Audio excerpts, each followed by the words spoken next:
పాపం నిన్న వైఎస్ఆర్సీపీ పార్టీ అధ్యక్షుడు ప్రభుత్వ పాలనలో ఈ ఎన్నికల్లో ఆయనకి సలహాలు ఇచ్చినటువంటి ఒక కన్సల్టెంట్ టీం ఆఫీస్కి వెళ్ళాడు.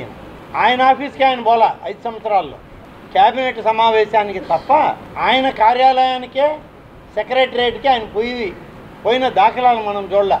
అటువంటి ఈ జగన్మోహన్ రెడ్డి ఆయనకి సర్వే చేసినటువంటి ఒక సర్వే సంస్థ కార్యాలయానికి వెళ్ళి వాళ్ళతో మాటామంతి జరిపి బహుశా ఆయనకి అదే చివరి సెల్ఫీ అనుకుంటాను. ఇక ఈ రాష్ట్రంలో సెల్ఫీ తీసుకునే అవకాశం ఆయనకి లేదు. ఆయన యూకేకి పోతా చివరి సెల్ఫీ ఆ యొక్క సర్వే సంస్థతో టీంతో సెల్ఫీ తీసుకొని వచ్చాడు. ఇక సెల్ఫీ తీసుకునే అవకాశం ఆయనకి ఈ రాష్ట్రంలో ఉండదు. ఎందుకంటే రేపు రాబోయేది బీజేపీ, జనసేన, తెలుగుదేశం కూటమి అధికారంలో. ఈ రాష్ట్రంలో ముఖ్యమంత్రి కాబోయేది చంద్రబాబు నాయుడు. ఈయన దగ్గరకు పోయి సెల్ఫీ తీసుకునే వాళ్ళు ఎవరు ఉండరు. మరి ఇవాళ మీ అందరికీ తెలియజేసేది, ఒక్క నెలలో 1000 కోట్ల రూపాయలు ఖర్చా, 1000 కోట్ల రూపాయలు అప్పు నెలకే. చివరి మీ పరిపాలనలో ఒక దురదృష్టకరమైనటువంటి పరిపాలన, ఆర్థిక విధానం ఎంత క్షీణించిందంటే దాదాపుగా 1000 కోట్లు, 14,000, 15,000 కోట్ల రూపాయలు అప్పులు తెచ్చి సంక్షేమానికి ఇస్తానని చెప్పి తెచ్చిన డబ్బు ఇవాళ మీ తాబేదారులైనటువంటి కాంట్రాక్టర్లకి దోచిపెట్టడానికి తయారయ్యావు. నీకు ఈ రాష్ట్ర ప్రజల యొక్క సంక్షేమం కన్నా నీకు కమిషన్లు ఇచ్చేటువంటి కాంట్రాక్టర్లు ముఖ్యమైపోయారు తప్ప ప్రజల సంక్షేమం నీకు పట్టదు. ఇది మొదటి నుంచి చెప్తూనే వచ్చాం మేము. నీ మాఫియా సామ్రాజ్యంలో మేకవన్న పుల్లాగా ఆ తోలు కప్పుకొని నువ్వు తిరిగావే తప్ప ఈ 5 సంవత్సరాలు నేను మొదటి 6 మాసాలు గడవక ముందే చెప్పా, ఈ రాష్ట్రంలో మాఫియా రాజ్యం పరిపాలిస్తుందని. అప్పటి నుంచే ఆయనకి నాకు ప్రారంభమైంది ఎడబాటు. ఏమి లేదు ఈ రాష్ట్రంలో, అన్నీ ఉన్నాయి దుష్ట సాంప్రదాయాలన్నీ ఈ రాష్ట్రంలో. మొట్టమొదట చెప్పినటువంటి వ్యక్తిని నేనే, మాఫియా రాజ్యం నడుస్తుంది ఇక్కడ అని. కానీ ఓర్చుకోలేకపోయాడు. కనీసం అధికారంలోకి వచ్చిన మొదటి సంవత్సరం అయినా సజావుగా పరిపాలన చేస్తున్నాడు అనుకున్నామే కానీ మొదటి రోజునే బెట్టింగ్ రాజ్యం, గంజాయి రాజ్యం, ఇక ఏమి లేదంటే అన్నీ ఉన్నాయి. 1000 కోట్లు దోచుకున్నారు, ప్రజాధనాన్ని, సంపదను దోచుకున్నారు.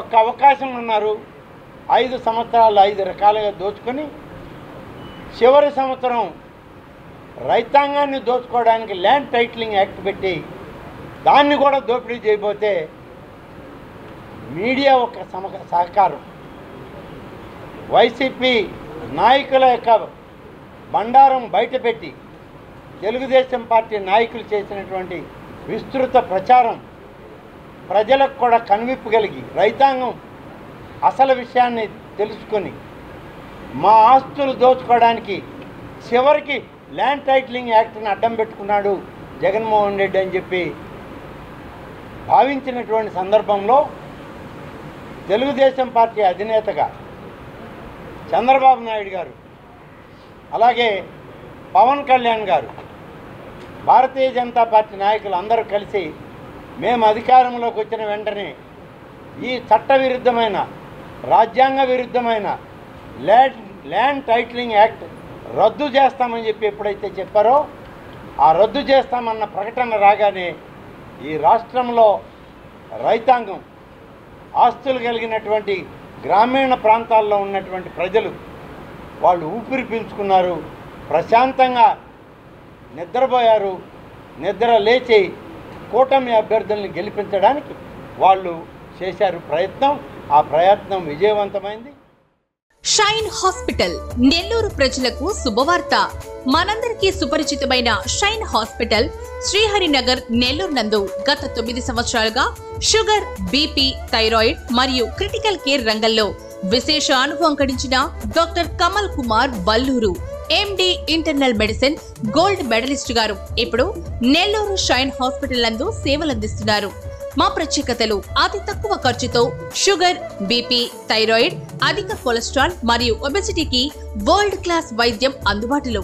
సామాన్య, దిగువ, మధ్య తరగతి నుండి అందరికీ అందుబాటు ఖర్చుతో అత్యాధునిక వైద్యం. రోగగ్రస్తులకు వారికున్న సమస్యలపై ముందు అవగాహన కల్పించి తర్వాత వైద్యం అందించడం ముఖ్య ఉద్దేశం. అన్ని రకాల విష జ్వరాలు, అత్యవసర కేసులు, క్రిటికల్ కేసులు 24 గంటలు అందుబాటులో ఉండే డాక్టర్ గారు doctor Kamal Kumar Valluru, MD internal medicine gold medalist గారు. అత్యవసర కేసులు, షుగర్, బీపీ, అధిక కొలెస్ట్రాల్, ఒబెసిటీని తక్కువ ఖర్చుతో అత్యాధునిక వైద్య సేవలు పొందేందుకు విచ్చేయండి. Doctor Kamal Kumar Valluru, MD internal medicine gold medalist, shine hospital, Sriharinagar, Nellore. Phone 8309510942.